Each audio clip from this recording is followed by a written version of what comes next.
인내하며 기도하라 라는 말씀의 제목으로 함께 은혜 받는 시간 되시길 소망합니다. 예수님을 나의 구주로 믿고 하나님의 자녀가 된 사람들을 성도라고 이야기합니다.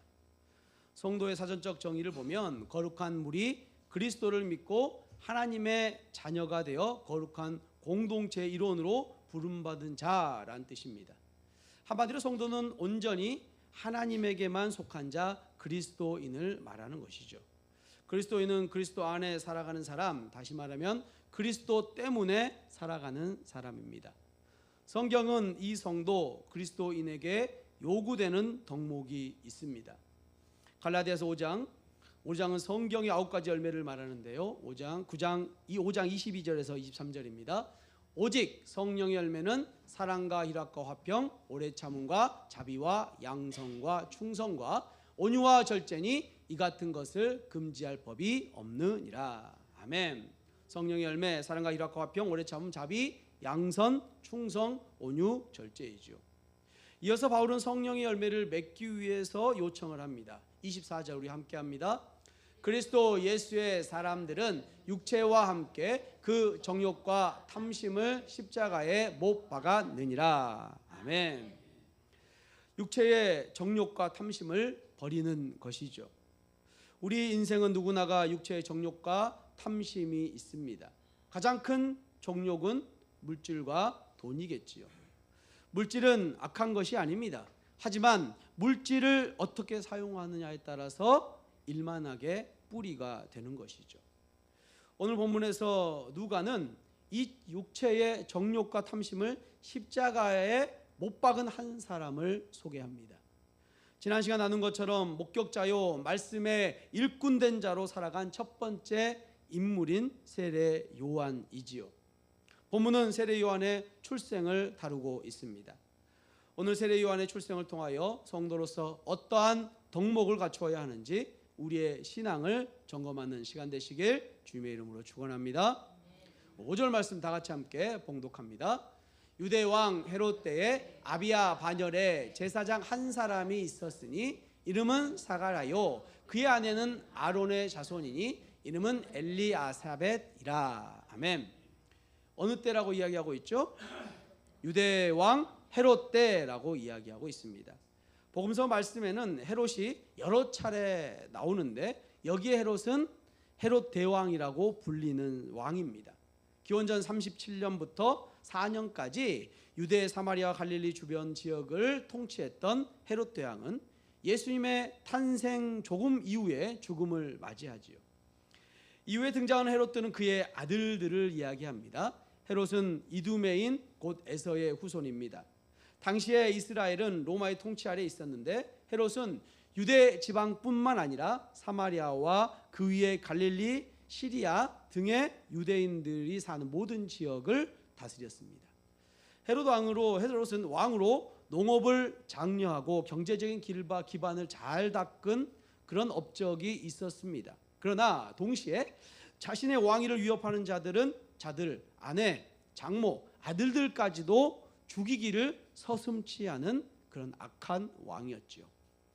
여러분이 잘 아시는 예수님의 탄생 이야기에서 알 수 있죠. 그는 동방박사를 통해 이스라엘의 왕 탄생 소식을 듣고 베들레헴에 태어난 2살 이하의 어린이들을 다 죽였던 왕이 바로 이 왕입니다.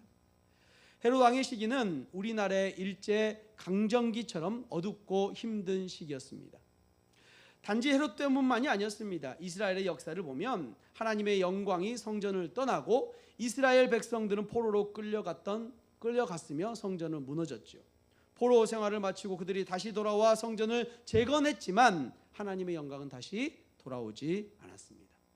하나님은 마지막 말씀을 주시고 나서 약 400년 동안 이스라엘에게 아무런 말씀도 하지 않으셨습니다. 우리는 이 400년의 시기를 구약과 신약의 중간기, 암흑기라고 이야기하지요. 이스라엘은 영적인 암흑기를 거치고 있는 상황이었습니다. 더구나 그들을 다스리고 있던 헤롯은 에돔 출신으로 정통성을 중시하는 유대인들에게는 달갑지 않은 왕이었습니다. 헤롯은 성전을 웅장하게 건축했지만 이는 이스라엘 백성들의 환심을 사기 위해서 그렇게 한 것이었습니다. 그는 성전의 태양신을 숭배하는 독수리 상을 만들었고요. 그 성전 안에서 로마 황제를 위한 희생 제사를 드렸습니다. 그 성전의 제사장들은 백성들을 착취하던 사람들이었습니다. 이렇듯 당시 상황은 어두웠던 암흑 시대였습니다. 그래서 역사가 요세푸스는 어둡고 암울한 시대를 표현하면서 유대 왕 헤롯의 통치 시대라고 말을 하고 있습니다. 마치 우리가 전두환 하면 군부 독재 정권을 떠올리는 것 같은 암울한 시대인 것이죠. 우리도 가끔 대화하면서 지금이 군부 독재 시대야 라고 말하면서 그 시대의 암울함을 떠올린 것 같이 당시 유대왕 헤롯의 통치 시대는 그런 의미를 갖고 있었습니다. 하지만 어둠이 그만큼 깊었다는 것은 이제 해가 떠오를 때가 되었다는 의미이기도 합니다. 하나님이 계획하신 구원 역사가 절정을 맞이할 때가 다가오고 있는 것이지요. 이런 시대에 한 제사장이 등장을 합니다. 그 제사장 이름 누구죠? 사가랴라는 사람이죠. 당시에 제사장이 몇 명 있었는지 아시나요? 혹시 그 당시에 제사장이 몇 명 있었는지 아세요? 한번 맞춰. 400명, 500명. 네, 통이 작으십니다. 당시에 2만 명이 넘었습니다. 2만 명이 넘는 제사장이 있었는데요. 어디에 많이 거주했냐면 예루살렘에 가까운 여리고에 거주했어요. 그리고 모든 제사장을 24개의 반열, 그러니까 이 2만 명이 넘는 제사장들을 24개의 반으로 나눈 거죠. 그래서 각각 반열, 각각 차례가 돌아와야 그 성전에서 섬길 수가 있었어요. 그리고 그 반열이 1년에 2번씩 일주일씩 섬길 수 있는 것이죠. 24반이 있으니까 2번 하면 48, 1년은 52주니까 한 번, 2번씩 돌아오는 것이죠. 각 반의 차례가. 사가랴는 아비야의 반열에 속한 제사장이었습니다. 역대상 24장 10절 말씀입니다. 7째는 학고스요, 8째는 아비야요. 이 8번째, 24개의 반열 중에서 8번째 반열에 속해 있었다는 것이죠. 누가요? 사가랴가. 네. 당시 제사장 2만 명이었으니까 한 반에 몇 명 정도 있는 거죠? 대략 800에서 900명이 한 반에 속해 있었던 것이죠. 그 사람들이 모두 성전에 들어가서 분향할 수 있었을까요? 못했죠. 800명이 수용할 수 없죠. 그 중에서 몇 명만? 단 2명만이 성전에 들어가서 제사를 섬길 수가 있었어요. 오늘날 말하면 800명 중에 2명만 예배 인도자로 설 수 있는 것이죠. 몇 대 1의 경쟁률입니까? 400대 1의 경쟁률입니다. 그것도 1년 중에 자신의 반의 차례가 돌아오는 것도 2번뿐이잖아요. 그래서 제사장이지만 단 한 번도 성전에서 제사를 지내지 못하고 죽는 제사장들도 있었어요. 그렇다면 800명 중에서 2명을 어떻게 뽑았을까요? 네, 제비뽑기를 했죠. 8절 9절에 나와 있지 않습니까? 이 400대 1의 경쟁률을 뚫고 뽑힌 사람이 바로 사가랴였다는 거죠. 사가랴는 특별한 지위를 가진 사람이 아니에요. 800, 900명 가량 되는 제사장 중에서도 아주 평범한 제사장이었습니다. 사가랴는 그 이름엔 성경에서 한 30명 정도의 이름이 등장합니다. 이 이름의 뜻은 하나님께서 언약을 기억하신다라는 뜻이에요. 뭐라고요? 하나님께서 언약을 기억하신다. 구약 시대 때는 백성들이 하나님의 약속을 기억해 달라고 기도할 때가 많았습니다. 영적, 사회적으로 암흑기였던 시기에 사가랴의 부모는 하나님께 당신의 약속을 기억해 달라는 마음으로 이름을 지어준 것이죠. 또한 그의 아내가 있었죠. 아내의 이름이 뭡니까? 엘리사벳이에요. 그녀는 아론의 자손이었어요. 아론 누구죠? 모세의 형이면서 이스라엘의 초대 대제사장이죠. 아론의 자손이라는 이야기는 엘리사벳 또한 레위 지파라는 이야기죠. 제사장 가문이었다는 겁니다. 그리고 그녀의 이름 엘리사벳의 뜻은 뭐냐면 하나님은 신실하시다라는 뜻이에요. 뭐라고요? 하나님은 신실하시다. 정리하면 이렇습니다. 암흑기와 같은 헤롯 왕 때에 24반열 중에서 8번째 아비야의 반열에 속한 제사장 사가랴가 400대 1의 경쟁률을 뚫고 일주일 동안 제사장의 역할을 감당하게 된 거예요.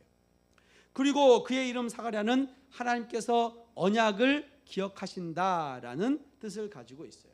그의 부인 엘리사벳은 또한 레위 지파의 제사장 아론의 후손으로서 하나님은 신실하시다라는 뜻을 가지고 있어요. 그러니까 하나님께서 안 계신 것 같은 이 암흑기 같은 시기에도 하나님께서는 하나님의 약속을 기억하시고 지키시는 믿을 만하신 신실하신 분이시다라는 의미예요. 할렐루야. 그렇다면 사가랴의 이름을 통해서 말씀하신 하나님의 약속을 기억하는 그 약속은 무엇일까요? 말씀 후반에 확인해 보도록 하겠습니다. 그런데 이 암흑기와 같은 이 시대에 등장한 두 사람 사가랴와 엘리사벳은 어떤 사람이었습니까? 우리 6절 말씀 다 같이 한번 볼까요? 봉독합니다. 이 두 사람이 하나님 앞에 의인이니 주의 모든 계명과 규례대로 흠이 없이 행하더라. 아멘. 사가랴와 엘리사벳은 어떤 사람이었다고요? 의인이었다고 성경에서 말씀하고 있죠. 이 의인이라는 표현은 두 사람의 영적 상태를 설명해 줍니다. 당시 종교 지도자들, 특히 제사장들은 형식적이고 종교적이며 외식적인 사람들이었어요. 하나님께서는 구약의 이스라엘을 책망하실 때마다 이러한 외식함을 책망하셨죠. 이 형식적으로 드리는 예배, 외식적으로 드리는 예배는 우상 숭배와 같이 취급하셨습니다. 그런데 사가랴와 엘리사벳은 이런 사람들이 아니었다고요. 성경은 이들을 의인이라고 말씀하고 있습니다. 그것도 어떤 의인입니까? 하나님 앞에서 의인이라고 설명하고 있죠. 사람 앞에서 의인처럼 보이는 것이 중요한 것이 아니라 하나님 앞에 서서 참된 의인이 되는 게 중요한 줄로 믿습니다. 특별히 이들이 의인이었다는 것은 이들의 삶으로 드러났어요. 뭐라고 얘기합니까? 주의 모든 계명과 규례대로 흠이 없이 행한 것이다 라고 설명을 하고 있죠. 신약의 성도들이 믿음으로 하나님 앞에서 의롭다함을 얻고 순종의 삶을 살아가는 것처럼 이들도 그러한 삶을 산 것이죠. 주의를 거룩하게 지키고 헌금 생활을 잘하고 봉사하고 헌신했습니다. 앞장서 그렇게 했어요. 또한 전도에도 힘쓰고 제자 훈련에도 적극적으로 참여하고 삶의 우선순위를 주님께 먼저 드리는 삶을 살았다는 것이죠. 말씀대로 살기를 힘쓴 부부가 이 두 부부였습니다. 무엇보다 이들의 이러한 행동은 사람들에게 잘 보이기 위함이 아니었어요. 이 부부는 구원받은 백성으로서 하나님께 감사하는 마음으로 깊이 간직함으로 신실하게 주 앞에 나아갔던 부부였습니다. 그 중심을 보시는 주님께서 하나님 앞에 의인이라고 칭찬하신 것이죠. 여러분 한번 생각해 보십시오. 성경 66권 1187절의 이 절 가운데 하나님의 많은 자녀들이 등장하지만 의인이라고 칭찬받는 사람이 몇 명이나 됩니까? 수천 명, 수만 명 등장하는 그 인물들 중에서 10손가락에도 꼽히지 않습니다. 그런데 이 부부는 하나님으로부터 그런 칭찬을 받고 있다는 사실이죠. 사랑하는 성도 여러분, 여러분은 하나님 앞에 의인이십니까?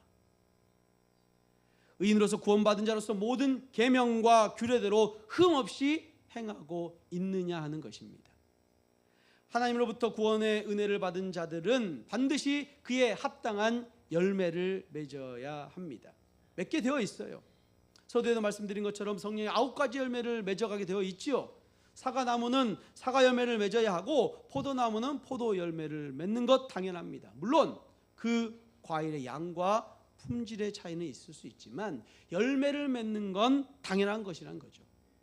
만약 우리가 하나님 앞에 의인으로서 합당한 모습으로 살아가고 있지 않다면 우리는 철저히 회개해야 합니다. 우리의 모습을 말씀 앞에 비춰보며 나아가야 되는 것이죠. 우리의 죄악된 모습을 돌이켜 회개해야 합니다. 우리와 언제나 함께 하시는 주님께 의지하며 나아가야 될 줄로 믿습니다. 그 주님께서 의인으로 살아가게 해 주실 줄로 믿습니다. 사가랴 부부는 암흑 같은 시대임에도 불구하고 하나님 앞에 의인이었습니다. 그런데 영적으로는 조금 부족할 것도 조금도 부족함이 없는 이 부부들에게, 그들에게 육적인 상태의 부족함이 보입니다. 7절 말씀 다시 함께 봉독합니다. 엘리사벳이 잉태를 못함으로 그들에게 자식이 없고 두 사람의 나이가 많더라. 아멘. 엘리사벳이 어떤 상태였습니까? 자식이 없어요. 아이를 못 낳아요. 불임이라는 거죠. 불임. 게다가 지금 나이가 어떻습니까? 또한 그들의 나이가 많다라고 설명을 하고 있지요. 나이가 많다는 것은 엘리사벳의 나이가 60세가 넘었다는 이야기입니다. 이 부부는 아이가 없고 앞으로도 아이를 기대할 수 없는 상황인 거죠. 60세가 넘었는데 어떻게 아이를 낳을 수 있겠습니까? 당시 유대인들에게 자식이 많은 것은 하나님께서 주신 축복이라고 여겨졌습니다. 반대로 자식이 없는 것은 죄에 대한 하나님의 심판이거나 저주라고 생각을 했지요. 실제로 하나님께서 죄에 대한 결과로 자식을 안 주시는 경우도 있었습니다. 당시의 문헌에 따르면 랍비들이 하나님 앞에서 파문을 당하는 유형이 두 가지가 있는데, 첫 번째는 유대인으로서 아내가 없는 사람, 이거 두 번째는 아내는 있지만 자식이 없는 사람들은 파문을 당했다고 해요. 또한 자식이 없으면 이혼 사유가 되기도 했습니다. 당시에 60세가 넘도록 자식이 없는 것은 사람들에게 많은 부끄러움을 당했다는 것이죠. 60세가 되기까지 그렇게 부끄러움을 당했습니다. 아브라함의 아내 사라가 아이를 낳지 못할 때에 하갈에게, 그 몸종 하갈에게 멸시를 당한 것이나, 야곱의 아내 라헬이 남편에게 자식이 없어서 죽겠다고 했던 말씀을 우리는 생각해 볼 수가 있습니다. 이처럼 당시 자식이 없다는 것은 아주 수치스러운 일이었습니다. 그런데 하나님 앞에 의인임에도 이렇게 수치를 당할 수 있는 것입니까? 하나님 앞에 의인임에도 사람들 앞에 하나님의 저주받은 자라고 손가락질 받을 수 있는 것입니까? 성도 여러분, 하나님 앞에 신실하게 나아가는 하나님의 자녀임에도 이 땅에서의 복 누리지 못할 수 있습니다. 정말 신실하게 하나님 앞에 예배하며 경외하는 하나님의 자녀들에게도 이 땅에서의 어려움 당할 수 있습니다. 물질의 어려움도 있고요, 자녀들이 잘 안 될 수도 있고요, 육신의 어려움도 겪을 수 있습니다. 우리가 하나님을 믿고 따르는 이유는 이 땅에서 잘 되고 잘 살기 위함이 아니기 때문을 기억하시길 바랍니다. 우리의 소망은 이 땅에 있지 않고 하나님의 나라에 있는 줄로 믿습니다. 서두에도 말씀드린 것처럼 성도는 주님의 은혜로 구원받음에 감사함으로 살아가는 것이지 이 땅의 복을 누리기 위함이 아닙니다. 그러기에 우리는 하나님의 자녀됨을 기억하고 그로 인해 먼저 기뻐해야 될 줄로 믿습니다.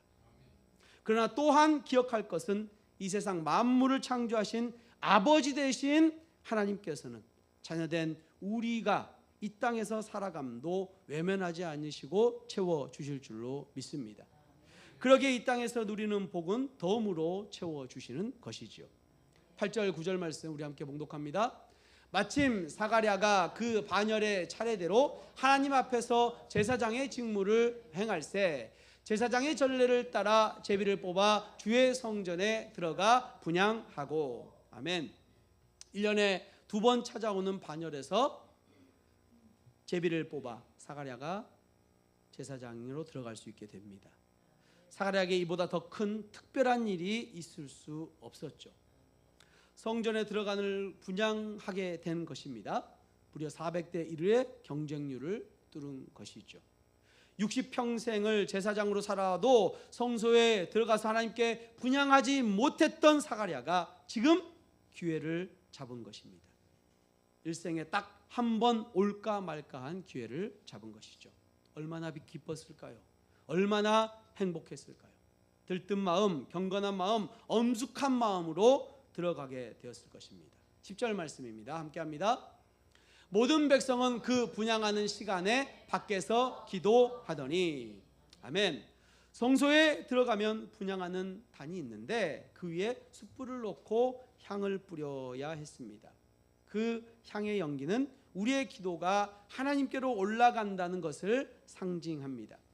분향하는 시간에 백성들은 밖에서 기도를 하고 그 기도가 하나님께 올라간다는 의미로 분향제를 드리는 것이죠. 사가랴는 그러한 큰 특권을 가지고 하나님 앞에 나아갔습니다. 아마도 그 안에서 작은 실수도 하지 않으려고 긴장을 했을 것이고요, 인생에 있어서 단 한 번 볼 성소 안을 자세히 살펴보고 있었을 것입니다.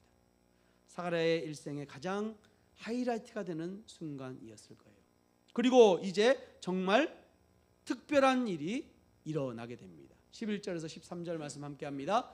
주의 사자가 그에게 나타나 향단 우편에 선지라.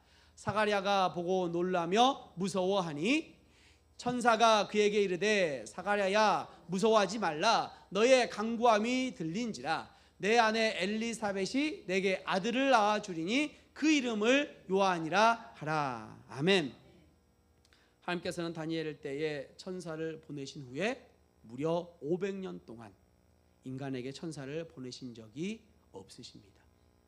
그런데 분향제를 드리고 있는 순간 그 오랜 침묵을 깨시고 천사를 보내주신 것이죠.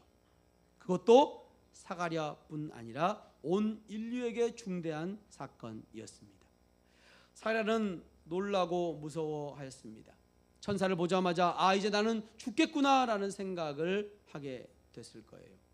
그래서 천사는 사가랴에게 무서워하지 말라라고 이야기합니다. 그리고 사가랴의 기도 간구가 들렸다고 응답을 해주죠. 그런데 사가랴는 무슨 기도를 드렸을까요? 도대체 어떤 기도를 드렸을까요? 천사가 너의 간구를 들렸다고 말했을 때 사가랴는 어떤 간구를 했냐 이것입니다. 자녀를 달라는 기도. 물론 꿈에도 소원은 자녀를 갖는 것이었을 거예요. 60평생 그것으로 인해서 어려움을 당했으니까요. 너무나도 간절한 기도였을 것입니다. 그런데 여기에서 쓰인 기도의 단어, 이 간구의 단어가 조금 특별한 단어가 쓰이고 있습니다. 성경을 보면 기도라는 단어가 여러 개 등장하지요.